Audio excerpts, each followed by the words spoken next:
Hey everyone, Scott Johannick here, your Madison area realtor, and welcome to another video where today we're going to be talking about upsizing, and more specifically the mortgage process of upsizing. So we're going to be jumping on a Zoom call here with one of my go-to lenders to talk about what is the process when I currently have a condo or a smaller home and I'm looking to purchase that next home and sell the one I live in now, right? How does that all work with, I still have a mortgage, I still owe on that mortgage. Does that hurt me getting pre-approved for another home? And what sort of steps should I take? And how is it different than just getting a normal mortgage when I don't currently have a mortgage, right? So we're going to be diving into all the details of this and then breaking it down even further into the different types of properties you could purchase. So maybe you're just looking to buy that move-in ready home. Or maybe you're looking to buy a home where you do a little bit of rehab, right? Whether that's updating a kitchen or blowing out some walls and things like that. And how does that all work? And is that an option for a next mortgage, or all these other facts and fictions around it of, do I have to put 20% down on the second mortgage that I get? And how does that all work? And then we'll finally break down what is the process for doing a new construction home, right? So you want to build a home from the ground up. And how does that all work? When do you start making mortgage payments? Is it the moment you start working with a builder, or do you have to buy land first and you start making mortgage payments the moment the ground is broken and the construction does start? It's like, well, how does all that work? So we're going to dive into all those details, and I hope you find this very valuable. This is a longer video, so what I'm going to do in the comments below is put different notes and times of when those different types of properties are being discussed, so that way you can jump right to the one that's most advantageous for you. So if you do find value in this, again, please like, share, subscribe, and if you have any questions, please keep them coming my way. Most of the videos that I do make are to answer questions that you send my way, and I always love doing these videos for you guys, so let's jump on in. All right, everyone, welcome back to the channel, and we're going to be welcoming back Aaron Bain in here. He's my go-to lender if you haven't seen any videos where he's been on before. So welcome back, Aaron. For those individuals who haven't seen any videos with you before, why don't you give us a quick 15-second to 30-second overview of who you are and a little bit of your lending background. Thanks, Scott. Yep, Aaron Baden. I am a 15-year veteran in the mortgage industry, been in real estate, commercial real estate development before that, and based out of Wisconsin, doing loans in all 50 states. Can help with just about anything that anybody needs. Perfect. Well, welcome back to the channel. Always appreciate you having here and all of your insights. Today, specifically, we're going to talk about first-time home sellers and upgrading into their bigger home, second home, things like that. And today I want to break it down into, I guess, the typical three types of properties that they would upgrade into. That would be the move-in ready home. So maybe you're moving from your condo and your smaller 2-bedroom home, whatever it is, into that 3 or 4-bedroom home that is move-in ready. Talk about the process of, how do I get that mortgage? Will I sort of have one before I sell my home? What does that look like? What should be the correct steps for that process? And then maybe they're looking to purchase a home, but that home needs some upgrades or maybe some construction work done to it. So now they know, hey, I want to remove this wall. I want to upgrade this kitchen. I want to put in new flooring prior to me moving in. And then the final one will be, I want to purchase a new construction home. So what does that process look like? Working with that builder, trying to get the loans for that. When do I make payments as my home's being built? And what does that process look like? So starting off, I want to just talk about what I would say is the typical case scenario. I have my home, I still owe on my mortgage. I'm looking to upgrade because, maybe now I'm married, have kids, and my current situation just isn't big enough. What does that process look like? What should be the steps that I, as a homeowner, should take to secure that next home, get that next mortgage? Does my current mortgage affect me getting that other mortgage before I sell my home? Why don't you just kind of talk about that, and then we'll kind of dive into a few questions. Sure. Yeah. So buying that next house, you know, a lot of the points you say, or a lot of the questions you're asking right now, like, well, of course, the answer is always, it depends, right? So you're upgrading. You've got the existing property. You want to upgrade to something maybe a little bigger, but the bottom line is probably going to be a little more expensive. So where will the down payment for the next property come from? Okay, do you have it already, or do you need to rely on the equity that you currently have in your current property to sell and move on to the next one? Okay. The other component to that is, even if you kept, or for the sake of getting that next property, if you kept the current one, can you afford to keep both properties? Will you be eligible to buy the next property while perhaps keeping the current property at least until it sells? Okay. Sure. Yep. As you're talking about the down payment, what flexibilities do I have as a homeowner for the percentage of that down payment? For my next house, do I have to put 20% down? Or do I still have the flexibility of zero loans that you and I have talked about before, 0% down loans? Why don't you just talk a little bit about that? Because I do think that there's kind of some misunderstandings about, hey, I absolutely need 20% down because I've already used my first-time home buyer loan or things like that. Yeah, so like we've overcome all the stuff about being a first-time home buyer, right? And now here comes the myth of like first-time home seller upgrading. Now you need to adult so hard, right? Like you've got to have the 20% down payment. That's just not true. You don't have to have a 20% down payment on even the next purchase. Some of those myths that we've heard out there where, I hear them all the time actually, like you have to have a 20% down payment. PMI is not available if you've already had, or you own a home and you've had PMI in the past. That's totally not true. You can even have, USDA, you can do zero down. Again, USDA is not for first-time home buyers, okay? So you have to be within a location and an income level, but USDA can be used for previous home owners. FHA, 3.5% down, not exclusive to first-time home buyers. Again, you can be a repeat home owner and use even FHA. Then we get into like the conventional conforming financing. The general rule is a 5% down payment, okay? However, as we're doing this video right now, talking about the programs that exist today, 3% down is possible as a repeat homeowner. You just need to fit into the criteria, and it's not location like USDA. You just need to fit into the income criteria to get that 3%. But so many people also think that 3%, those 3% conventional programs are exclusively for first-time home buyers. They're not. So yes, generally it's a 5% down payment on conventional, but for income qualified people, not making too much, not making too little, you can get 3% down on the first, second, third, 20th home purchase. All right, so now that we've done a little bit of a myth busting around the 20% down payment or lack thereof need of the 20% down payment, why don't you walk us through what the process should be as a homeowner? So let's say I currently have a mortgage, I'm making mortgage payments, I know I want to sell my house, let's say in the next 60 or 90 days, and I want to move into an upgraded home.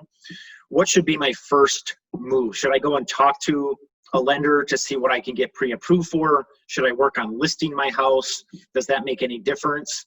And then does it make sense for me to work with my current lender, or should I still go and shop around? Yeah, so if you like your current lender, sure, talk to your current lender. But of course, as a lender, I'm going to tell you, you should talk to your lender first, right? But in all seriousness, I think it's important. So from my side, what I do is I'll help people. First, we're going to figure out, can you carry both properties at once if you need to? It's a competitive market. People aren't, sellers don't love the sale, the buyer's sale contingency, that you can lose a transaction that way. So to make your offer more competitive as the buyer of that next house, if you can, try not to have that sale contingency. And with that, you should talk to the lender to figure out just what can you afford, and then where is that money coming from, okay? Yeah. The other great part about, I think, talking to a lender first is, let's talk about down payment. Where's that coming from? Do you already have it somewhere? Or are you gonna borrow from a 401k? Nope, I said borrow, maybe not necessarily permanently liquidate, but borrow from a 401k or IRA or some retirement or asset fund. Yep. Because that'll have different tax repercussions. Maybe that's a whole nother conversation that we can do. Yeah, absolutely. But the great thing about talking to a lender first, before you've listed your current house and before you're suddenly obligated on the next purchase, is let's talk about, you need the liquidity. You need to tap into the equity in order to buy that next property. Yep. And if you can afford to carry both, but now you just don't have the liquidity, the neat thing about getting ahead of it is, I think, lots of people know about bridge loans. Yeah. A bridge loan is where you own the current property, you're then going to go buy the next one, and the bridge loan is it's just that, it bridges the gap. It gives you the down payment on the next, and that bridge loan will be collateralized by both your current property and the new one. Okay. How does not to go too much in the weeds, but how does a bridge loan compare to a home equity line of credit? I think more people probably are aware of a HELOC or a home equity line of credit, because you do see advertisements for using them to upgrade your kitchen or whatever the situation is. Why don't you talk just briefly what the difference is of that bridge loan versus using a HELOC for that down? Yeah, right. And that's what I was driving towards, is by talking to the lender before you've even listed your property. Once it's on MLS, you've got to use the bridge loan, which I'm not gonna lie, it costs more. There's more paperwork to do. They're harder to get. But by talking to the lender before you've made that move, either buying the next house or listing the current house, you can get a home equity line of credit, a second mortgage on your current property before it's listed on MLS. And you can use those funds to make the down payment on the next purchase. The great thing about a home equity line of credit, we call it a HELOC, is that you, like a credit card, you pay interest on the balance that you need. So if we can get the ducks in a row, get your home equity line of credit started and ready. If you never draw on it, great. It won't cost you anything in terms of interest and monthly payments. But by having it ready to go right away, you're in a better position to know where your down payment's coming from, how you're, all that other stuff before, while you purchase the next one, before you've sold the current. And what I love about HELOCs is they cost little or nothing to even get in the first place, where a bridge loan can be expensive in closing costs. But again, that trick is, if you have the equity and you can get a HELOC, you need to get that before you've listed the current property on the market. Once you've done that, I don't know of any lender that will give you a HELOC if your property's already been put on MLS, on the realtor listings. Sure. So first step, if I know I want to sell my home and move into a next one, is work with a lender before I think about listing my property. That way, if I have equity potential, secure a HELOC, just like you said, it costs nothing. It's liquidity there. Even if it's not used as a down payment, it's just a nice thing to have in case any life event happens. It's very cheap capital and equity to obtain. But then work with the lender to understand, can I afford 2 payments during this transition? What can I afford? And really understanding, where is capital coming from? What can we, have on a monthly basis from a cash obligation? And then from there, that'll put you in a position to better strategize and be proactive about selling your home. Right. Yeah, I really think you've got to get your financing, figuring out what the payments going to be on the next purchase, strategizing on how you're going to make the move, whether you have to sell the current property before, or if you can afford to carry it while you've got, can you afford the two houses at the same time? Where the liquidity is going to come for the next down payment, everything we just talked about. And then, but I really do think that first step, maybe call it like step 1.5, is again, going back to getting an accurate understanding of what your net proceeds are going to be from your sale. Okay. I really think there's a big gap there where people presume that they'll have a certain amount of money, and it's funny. It's always the opposite ends of the spectrum. People think they are not going to get enough, so they do nothing. Yeah. Or there's the people that think they're going to have way more than reality, and then they're suddenly shocked when the numbers all start finalizing and coming together, and not being proactive. Guess when that is? Yeah. After they've already got contracts going all over the place, and that can be a real challenge. Yeah. So I think you as a lender, would you provide that to me? Like if I said, hey, can we work through a net proceeds calculation? I expect to sell my house for roughly this, and I'm looking to purchase a home for roughly this, and walk through that and kind of put that into a spreadsheet, I guess we'll say, so that way you can really have an understanding of it. Is that something you provide to me, or is that something I as a homeowner have to just figure out? No, yeah, so I don't know if all lenders do it, but I have a spreadsheet that I've built over the years that will show net proceeds in graphic form in a chart, but it'll show it based on a range of possible sale prices, and it'll factor in anticipated real estate commissions, if any, and how much, the transfer tax, the real estate tax proration, the owner's title expense, and even some of those final items like the utilities, netting out if the client or if the home seller is currently escrowing on their current mortgage, and how all those numbers balance out to what the actual cash net proceeds will be when they sell. Yeah. Okay. No, that's good to know. And definitely a good advantage for people looking to sell their home and really understanding what that final number is, because like you said, sometimes people are shocked, and unfortunately it's either on the very good spectrum or the very bad end, and it'll make a deal go south in a big hurry when you don't think you're getting what you think you are, or you're not getting what you think you are. Sorry. And knowing what your range of net proceeds are is going to empower people to know if and how they can make that next move. Mm-hmm. It's shocking over the years how many people just sit stagnant when they wanted to do something.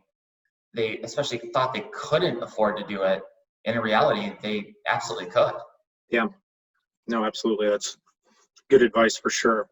All right, well, let's jump into the next type of home situation, and that would be one I'm upgrading, but the home that I want it needs some, rehab, construction, maybe some, different configurations, updates. What is that process? Is that construction aspect a totally separate loan? Why don't you walk us through that process? Is my first step to talk to a lender, understand, do I have a HELOC for down payments, and all of that still exists as just purchasing a move-in ready home? And then what's the difference, and what options do I have of, here's the home of my dreams, it sits on the hill, but hasn't been updated for 30 years. I know I need to stick, $30,000 in to update this. What is that process? What options do I have? And how does that differ from just a move-in ready home? Yeah, so it's a rehab loan. It's a rehabilitation loan, or remodeling loan is what we call it. It's not a full-fledged construction loan. Okay. It's not as difficult or involved as that. I shouldn't say difficult, maybe, but it's not as involved as a brand new construction home. Sure. But again, the ranges for a rehab loan could be as little as 3.5. FHA has what is referred to as a 203K rehab loan. Okay. And then on the conventional side, there's rehabilitation loans through Fannie and Freddie as well. Generally, you need to make a 5% down payment for those. Okay. Okay. Now, the level of rehabilitation technically there's not really a limit. Mm-hmm. So you could get hundreds of thousands of dollars for your rehab. Okay. At that point, maybe it's not there's that fine line before you dip into a full-fledged construction loan. Mm-hmm. But then, so in addition to just being able to do the rehab loans, I think maybe we can talk about a third option. Okay. For people that they might have 20% or even more to put down, it might make more sense, instead of having to deal with draw schedules, the bids, the estimates, all these other things, or like if it's just a little bit of work, sometimes it makes sense to actually do less of a down payment than one might have intended or anticipated, and use use those funds that you held to self-finance your rehabilitation. Sure.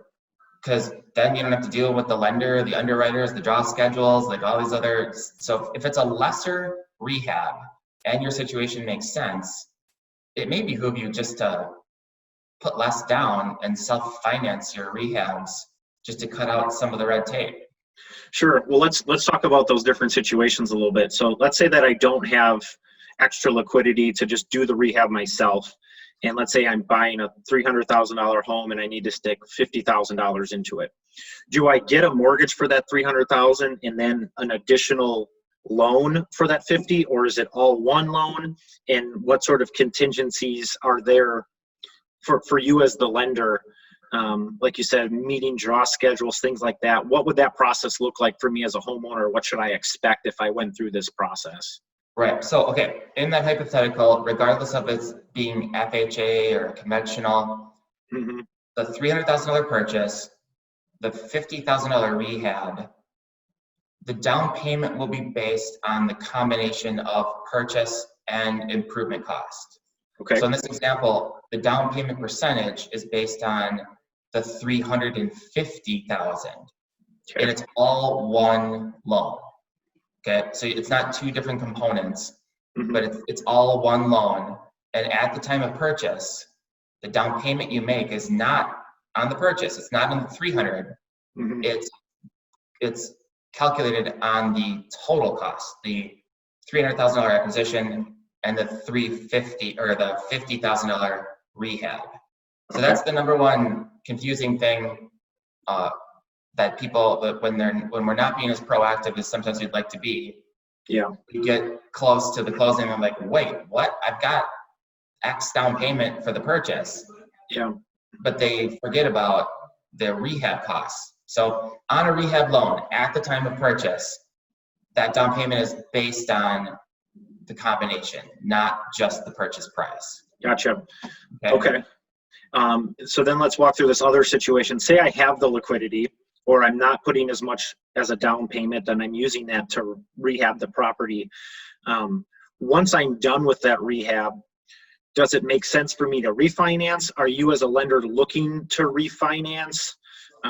So that way I can pull some of that equity out, then maybe put more towards the principal of the loan. Like, walk me through what that process looks like and what some tips and tricks you have are for that. Yeah, absolutely. So using your numbers, the $300,000 purchase, $50,000 in rehab, but we can tell, like, hey, this property, when we're all done, it's going to be worth $500,000. Sure. Well, yeah, when you first do the purchase, and let's just talk about putting only 5% down. Mm-hmm. The purchase rehab loan is going to consider you to be at 95% loan to value. Yep. And yeah, you'll have PMI, right? That private mortgage insurance, that additional monthly payment, because your loan to value is over 80%. Mm-hmm. But as we're doing this conversation right now in the current lending environment, on a conventional loan, there is no seasoning requirement for ownership. Okay. What does that mean? So it used to be, on a conventional loan, you had to own the property, whatever you purchased, for 12 months or more before Fannie and Freddie underwriting guidelines would validate that you have equity. Okay. So in this example, the old rule would be this property, no matter what, is worth $350,000 for the next 12 months. Sure. But under the new guidelines, having no seasoning or time that you have to own the property, if you get your construction done, you just don't like the PMI and rates are still making sense that you could refi and benefit, yeah, you don't have to wait. You can refi as soon as all your rehabs are done and the property is worth more, and take advantage of that higher value without having to wait a year. You can do it as soon as your project's finished. Awesome. So like, let's using these numbers as an example. Say I saved up 20% down for a $300,000 home, so I have $60,000. Instead, it would make sense to put 5% down, use that extra money towards the rehab, get through that rehab, and then when I'm done, refinance, and I'm not coming with any more out of the pocket. I'm still have probably a lesser cash obligation, but talk me through a little bit. Let's say that when I'm done, my property is worth $500,000, like you said, and now my loan to value is near that 80%. Can I get rid of that PMI on the refinance, or do I just have to still hold it for such a period of time like I would with other properties? Yeah, thanks for adding that additional nuance for clarity. When you refi, the refi will totally acknowledge the higher value, okay? So if you fall underneath an 80% loan to value, yep, you have no PMI anymore, okay? So to your point, if someone has the 20% down right at the onset and they want to do that, great. Now they just don't need to refi at all. They won't have PMI ever. Yeah. But if for whatever reason they want to make less than the 20% down payment and have the strategy then to be able to do the refi and get rid of PMI, yeah, you absolutely can do it. So I guess in summary, the bottom line is this, is at the time of purchase or whenever you got that loan that required PMI, you're going to have it no matter what. They're not, there's basically the rule is you're going to have that PMI until it drops off to where you're under 80 and sometimes even 78% loan to value from that transaction, whether that was the original purchase or some other refi along the way. It's going to be, that value is determined on when that transaction, the original transaction, closed, okay? Sure. But the second you refi, whether we're talking about a rehab or just any old regular loan, and a normal end loan, when you refi, you'll be given credit for the value at the time, having nothing to do with the original transaction or previous transaction. So if the new value is validated to be so that your loan to value is under 80%, you drop PMI. Gotcha. Okay. One other question I have is for like a rehab loan, do only certain lenders do those? Should I shop around for that? Let's say I'm purchasing the home and then I'm getting a second loan for that rehab, which will then kind of get, like you said, lumped into one larger loan. So using this example, $300,000 purchase, $50,000 for construction. That's one $350,000 loan. Do only certain lenders do that? What sort of options do I have out there for that? What should I be looking for? Should I expect rates to be higher for that? Should I expect them to be in par with, the rest of the just standard mortgage industry? Just briefly talk about that. Yeah, so not all lenders will do it. Okay. It's just reality. While all lenders may have access, maybe they just don't do it as even a company policy, or maybe they didn't. Sometimes their brokerage or correspondent or wholesale lines, they just don't do that product. So it helps to shop around. And on the other end of the spectrum, yeah, some lenders might even have a rehab portfolio loan that they'll do on their own books, even outside of Fannie and Freddie, and that might be more competitive. So yeah, it helps to shop. And then what was the next part of your question? It was just more, should I expect higher rates with those type of loans? Should it be in par with other, interest rates, things like that? It's darn close. Okay. But I'm not gonna lie to you, there is a marginal almost an arbitrary difference in the pricing between a rehab and regular end loan financing. But yeah, there's a slight difference in rate overall, or pricing overall. You can have it in fees or you can have it in rate, but bottom line, it's in the pricing. Gotcha. And I guess I would expect that because there's a little bit more risk involved in that lending process. So. Right. Okay. Well, now I want to jump into new construction, which is, like you kind of mentioned, can be kind of an animal. So I'm a homeowner. I know I'm going to be selling my current home. I have a mortgage, but I want to be doing a new construction build because I know what I want, whatever the situation is. So let's just start with, what should the first thing that I do as a homeowner? Should I be finding a builder? And do I have to work with their in-house lender to even build a home? Can I go to a lender like yourself to get pre-approved? What's step number one for me? I truly think that the first step is, again, talk to the lender. Yep. Okay.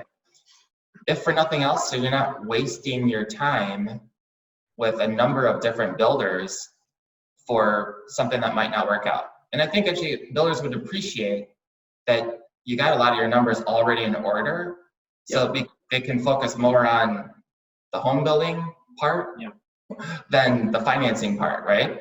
Sure. So by coming to the lender first, by getting that figured out first, you figured out like all the other stuff that we talked about, carrying 2 houses, or maybe, even just new construction, don't own anything else. It's just, you just want to start a brand new construction build, regardless of your status of owning something else and having to sell it or whatever.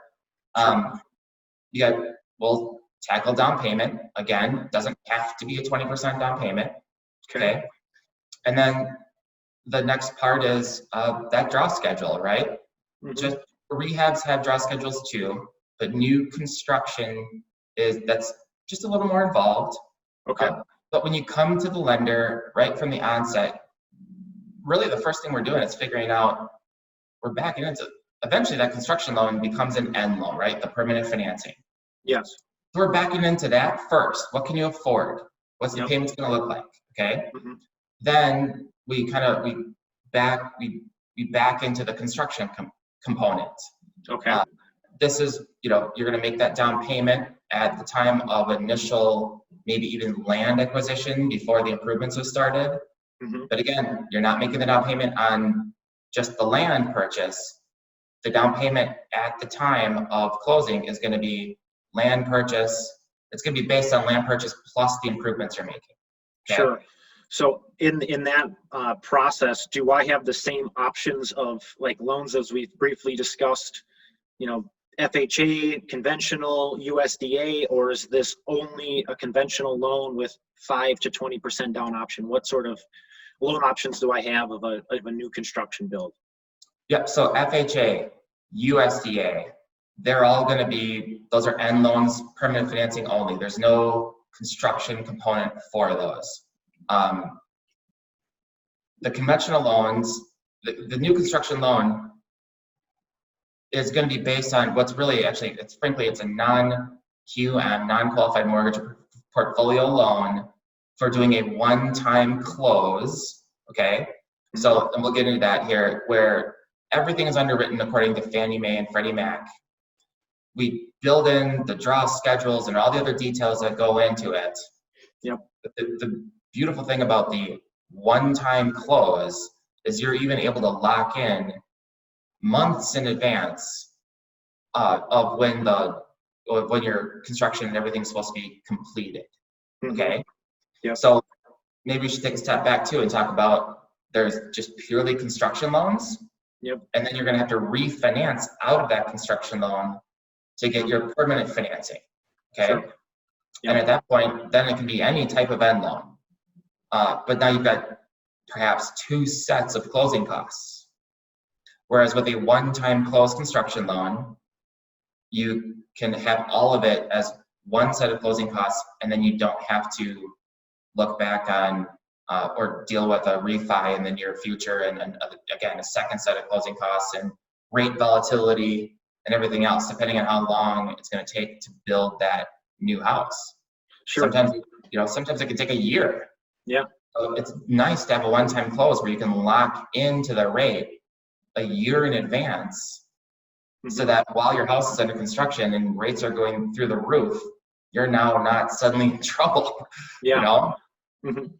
Okay, so step one, I come to the lender, and during that, I guess, pre-approval process, we'll call it, is there any differences of like, okay, I have a current mortgage, will that hurt me in like what I get pre-approved for a new construction loan?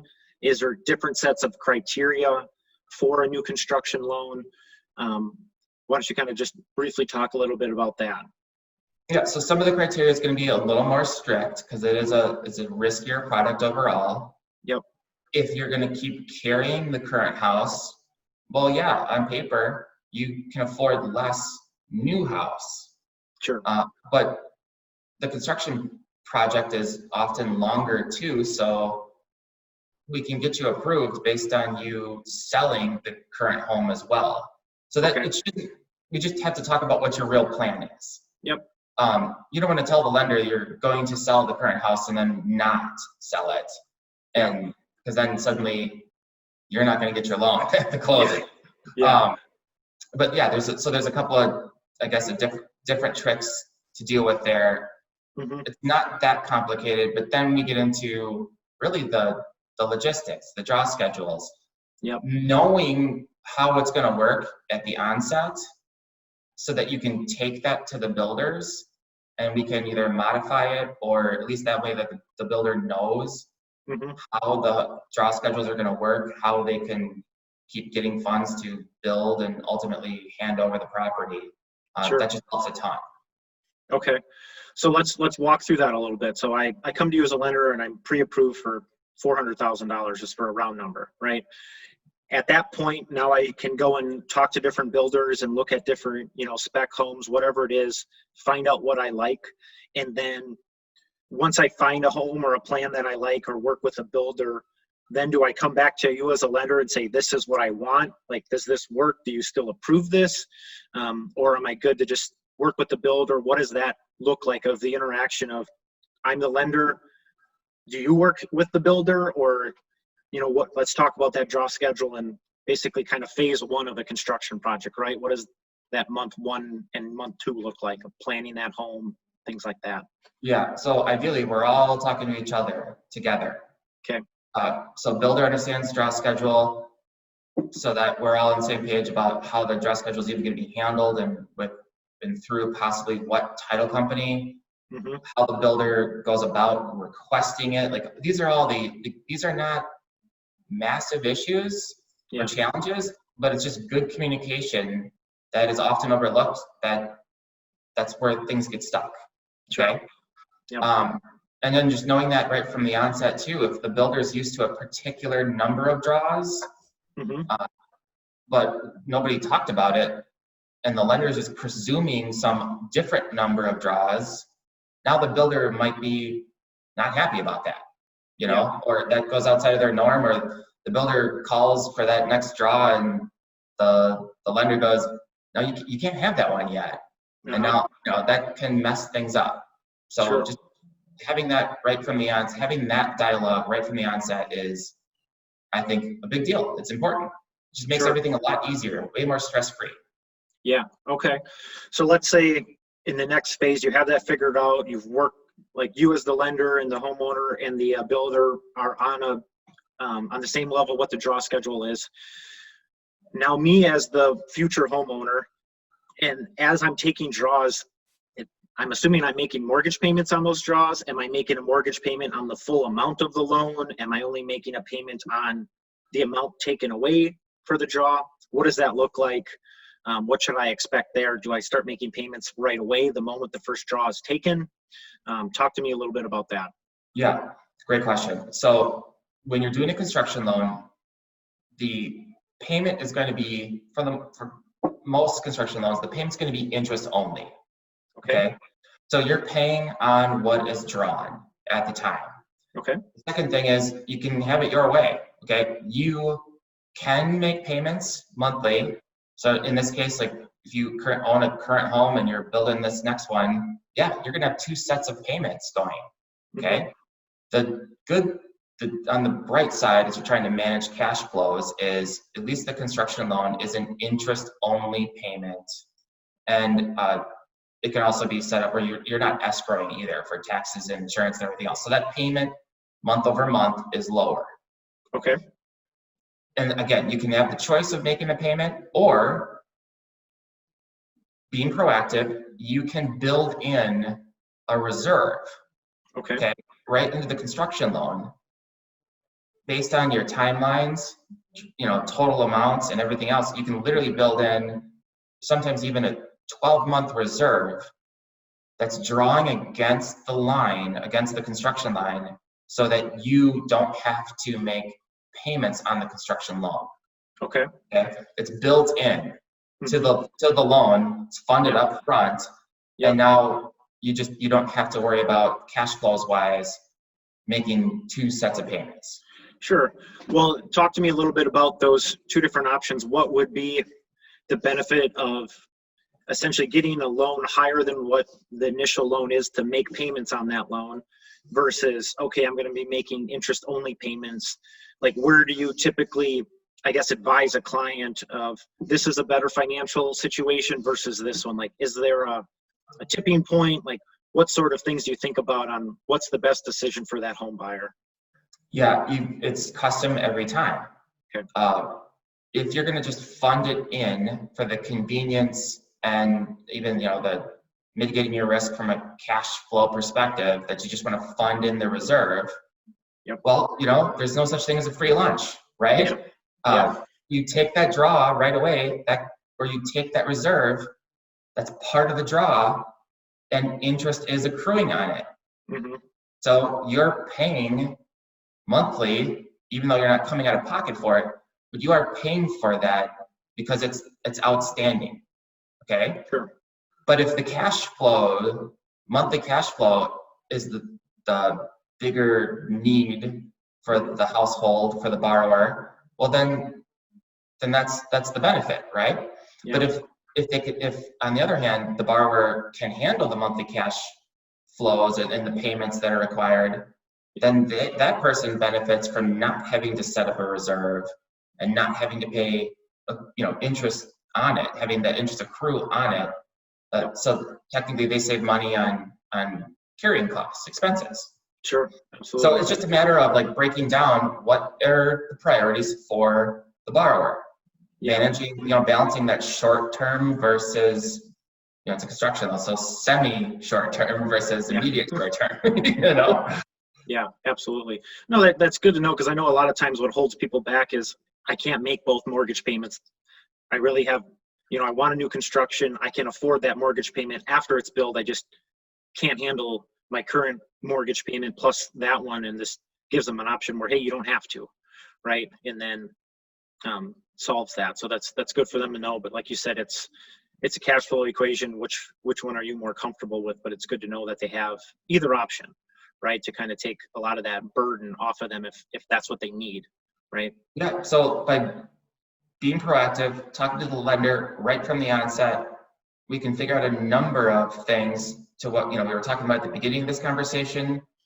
Bridge loan versus home equity line of credit, HELOC. If it's new construction or rehab, where do they have their asset reserves, their liquidity? How can they tap into it? Possibly either bridge loan, HELOC, 401ks, borrowing without tax repercussion.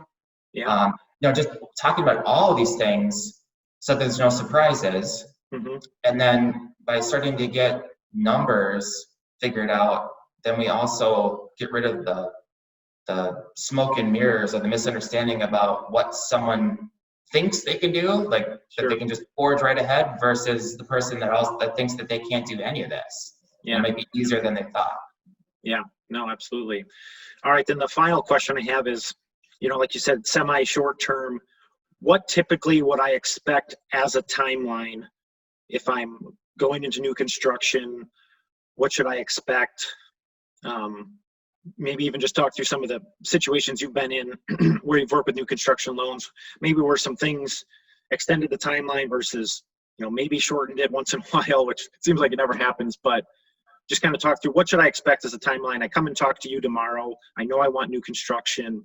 What's reasonable for me to say in X months, I'm going to be able to move into this house? Yeah, so there's the financing side of it, and then there's actually just the construction side of it. Yep. Getting everything approved on a construction loan, it can take longer, not gonna lie. Sure. But it doesn't have to take a whole lot longer. Mhm. What really is involved is the pre-approval process is the same. Like, we can figure that out very quickly. Sure. And ultimately the true final clear to close and underwriting approval and all the other steps that you've got to get through, that's a matter of document gathering. As you know, done it many times before. Yeah. If you can't get final bids and estimates from the builder, subcontractors, etc., well, then you can't get an underwriting approval either. Yeah. So it's a double-edged sword, right? Yeah. Underwriting the construction loan in general takes a little bit longer, but it doesn't mean that it's by mandate has to be way longer. What the challenge is, just making sure we've got all of the different costs, timing for those costs through the jaws and everything else accounted for. Sure. So that underwriting can approve it. Yeah. So what, the horror stories we've all heard about is that it took months and months and months just to get approved for the loan. But the backstory, defending all lenders, right? The backstory is that it actually, what took months was getting those bids, getting those estimates, finalizing the floor plan and the punch list of improvements. Sure. Because until that's done, we can't even get an appraisal. Yeah. Mm-hmm. So how are we, how can anyone finish a loan, all parties to the transaction? We can't close it and move forward and start until we've got all of that other stuff in order. Yeah. Okay. No, that sounds good. So I guess I wanted to kind of bring up a creative thought, one last creative thought too, for construction, new construction. If you're working with a builder, depending on the size of the builder, let's talk real quick about turnkey construction. Okay. I think this is a great alternative. And in fact, we've got a lot of builders out there now that even just prefer it because they can control everything start to finish without having to reinvent the wheel with each new lender and their unique construction process. Okay. Yeah. So what is turnkey construction? So we started this part of the conversation talking about FHA doesn't have brand new construction loans. Yep. USDA is only for permanent financing as well, right? Mm-hmm. And yeah, there are subtle differences to the pricing of a new construction loan or even one-time closed construction loan than there are to like the normal end loan financing. Yep. Okay. So turnkey construction, just like the term suggests, is when the buyer gets a custom built home to their plans, specifications, everything from the builder. Yep. But the builder carries all of it on their own. Forgive me. The builder carries it all. It just won't stop ringing, the VoIP phones. So with the turnkey construction, the builder carries all of it from land acquisition, all the draws, the development, everything. And then at the time of transition, basically it's a sale. It's just a sale of a completed home. It's a finished home. It's turnkey. Like there's no, the buyer doesn't have to deal with draw schedules and all the other stuff on their construction loan. Because the builder carried the entire loan all the way through completion and then just sells the finished product to the home buyer. Sure. And that is critical when someone wants USDA. Okay. And by the way, there is such a thing as a VA construction loan, but for the most part, VA is also an end loan only, right? Sure. So for veterans that want a new home, want it custom built, and maybe their lender doesn't know how to do a VA construction loan, and they want to use their VA, again, they want to use their VA benefits, a builder willing and able to do turnkey construction can help those clients in those markets where a normal construction loan might not. Yeah, absolutely. So it sounds like if I'm looking to do a new construction, the first thing I should look at is, okay, is there turnkey providers out there that provide a floor plan that I can customize a little bit that will fit my needs? Then if not, then go to the custom home builders and kind of look into different options. But either way, once I know that, go and talk to my lender first, figure out where's down payment coming from, things like that, what sort of equity do I have, and then work out all that initial pre-approval stuff. And then through the process, kind of just works like if it's a turnkey property, it's basically just like a single close. The builder is selling you the house at the end. A little bit easier of a transaction versus a custom build where you will have a draw schedule and things like that. But it sounds like either way, one, look at kind of what options are out there from turnkey versus custom builders, and then come and talk to my lender as my just to be crystal clear, like you can have a custom build as a turnkey product. Okay. So that builder, the custom builder, might be half of his clients may get their own construction loan, and the other half may get a turnkey product where that builder put it all on, they carried all the costs of everything, Sure. and then just sold it at the very end. Okay. But even with turnkey, that buyer can pick the floor plan, the finishes, everything. And they have an operating agreement or contract between themselves during that construction phase. Yep. But then where lending is concerned, the lender is just giving the end loan or permanent financing, and that satisfies out the builder for the builder's carrying costs, construction, and then ultimately their profit, right? Gotcha. No, that's interesting to have those different options out there for sure. Well, I think you hit most of the questions I had. Maybe this one went on a little bit longer, but I do think this is important because a lot of people are in the first time home seller situation, and knowing what their options are is important, and kind of navigating those waters of, I have a current mortgage and I want to get my next home. What is the correct process and what options do I have out there? And so I appreciate the time. I don't know if there's any final thoughts you have or anything that you may have forgot.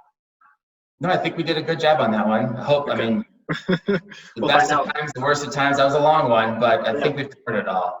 Yeah, absolutely. Well, as always, I appreciate your time. I appreciate your thoughts and expertise on these different loan options here. So I look forward to having you again, and I'll talk to you again soon. All right. Thanks, Scott. Appreciate it. All right. See ya. All right, I hope you enjoyed that video. If you did, please share the love. Please like, share, subscribe, send it to your friends and family. If you have any questions, again, send them my way. Most of the videos I make are to answer questions you have. Make sure to check out other videos I have on buying, selling, investing, and DIY tips and tricks. And if you could, please support my Patreon page. Every little bit does go a long way to help me make these videos for you guys. So until next time, we'll see you later.